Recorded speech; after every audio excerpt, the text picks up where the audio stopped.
नमस्कार मित्रों, स्वागत है आपका एक बार फिर हमारे YouTube चैनल में, जहां हम आपको सुनाते हैं सच्ची घटनाओं पर आधारित डरावनी और अपराध की कहानियां। अगर आपको हमारी कहानियां पसंद आती हैं तो हमारे चैनल को सब्सक्राइब जरूर करें और कहानी को शेयर करें। हम आपको पहले ही बता दें कि इस कहानी का मकसद किसी जाति धर्म विशेष को हानि पहुँचाना नहीं है। हम बस आपको मनोरंजन के लिए कहानी सुनाते हैं। आज की कहानी एक ऐसे दरिंदे की है जिसकी क्रूरता ने पूरे देश को हिलाकर रख दिया था। वो दरिंदा जिसने तिहाड़ जेल के बाहर सिर कटी लाशें फेंककर पुलिस को खुली चुनौती दी थी। जी हाँ, हम बात कर रहे हैं द बुचर ऑफ दिल्ली के नाम से कुख्यात सीरियल किलर चंद्रकांत झा की।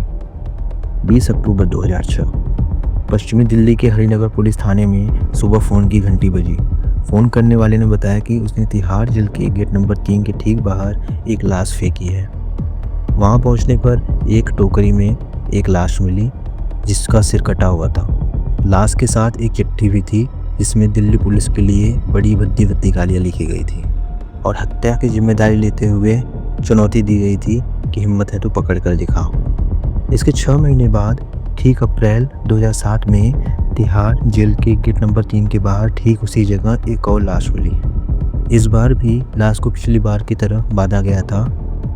हत्या के सभी मामलों में सीरियल किलर ने मृतकों का सिर यमुना नदी में फेंक दिया था, जो कि चिट्ठी में बयां की गई थी। पहली बार तो दिल्ली पुलिस 6 महीने हाथ पैर मारकर थक गई थी, लेकिन जब दूसरी बार ऐसा हुआ तो दिल्ली पुलिस परेशान हो उठी। तिहाड़ जेल जैसी अति सुरक्षित मानी जाने वाली जगह के ठीक बाहर एक के बाद एक मिलती सिर कटी लाशों के साथ मिलने वाली चिट्ठियां और थानों में बजते फ़ोन, इन सब ने यह साफ कर दिया था कि यह कोई साधारण अपराधी नहीं है। यह व्यक्ति दिल्ली पुलिस को चुनौती दे रहा है। नेटफ्लिक्स की 3 कड़ी वाली डॉक्यूमेंट्री बिहार के मधेपुरा एक मध्यम वर्गीय परिवार में पैदा हुए चंद्रकांत झा की पूरी कहानी बताती है कि कैसे उस भीतर दबे हुए गुस्से ने उसे सीरियल किलर बना दिया। आगे की तफ्तीश में पता चला कि चंद्रकांत झा दिल्ली पुलिस की एक हवलदार से नाराज था, क्योंकि उस हवलदार ने उसके साथ तिहाड़ जेल के भीतर बदसलूकी की थी। चंद्रकांत झा इसी वजह से तिहाड़ जेल के गेट पर लाश रखकर दिल्ली पुलिस को चुनौती देता था और बदला लेना चाहता था। सीरियल किलर के इस मामले में जांच अधिकारी कर रहे सुंदर सिंह यादव दिल्ली पुलिस से रिटायर हो गए थे और उन दिनों अपने घर खेती का कामकाज देख रहे थे।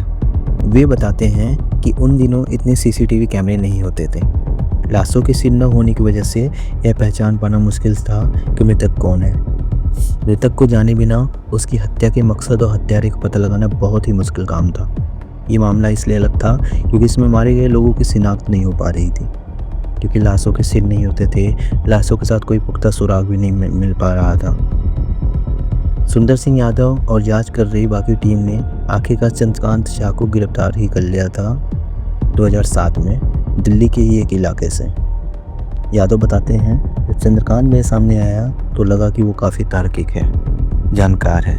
मेरी फ़ोन पर उसने 1 साल पहले ही बात हो रही थी, लेकिन जब 3-4 हत्याओं के बाद मैं इसे पकड़ने में कामयाब रहा तो उसने मिलते ही मुझे पहचान लिया और मुझसे पूछा कि आप सुंदर सिंह यादव हो। मुझे इस बात से काफ़ी हैरानी हुई और बोला, आप जीते मैं हारा, मैं सब कुछ बता दूंगा, लेकिन मुझे बस परेशान मत करना और ना ही मारना।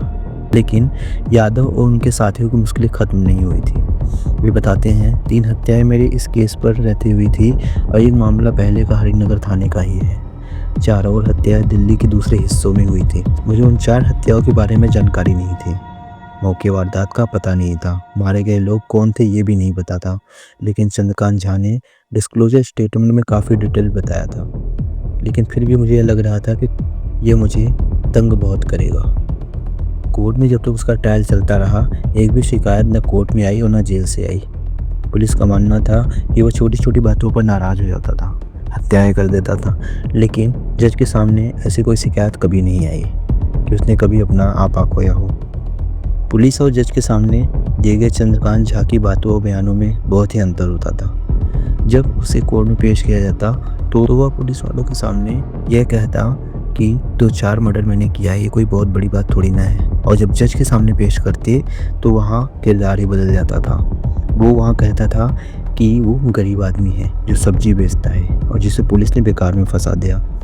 उसे पता था कि पुलिस के सामने जो बोला जज के सामने उसका कोई मोल नहीं है। चंद्रकांत झा उसकी चालाकी की मिसाल भी पेश करते हैं। वो कहते हैं कि उसमें केवल एक ही कमी थी, वो कहता था कि उसे अंग्रेज़ी नहीं आती, वरना वह कानून की तरीके अच्छी तरीके से जानता था कि कब क्या बोलना है, कब क्या नहीं बोलना है। ये रही उस सीरियल किलर की कहानी। अगर आपको ये कहानी पसंद आई तो इसे शेयर ज़रूर करें। धन्यवाद।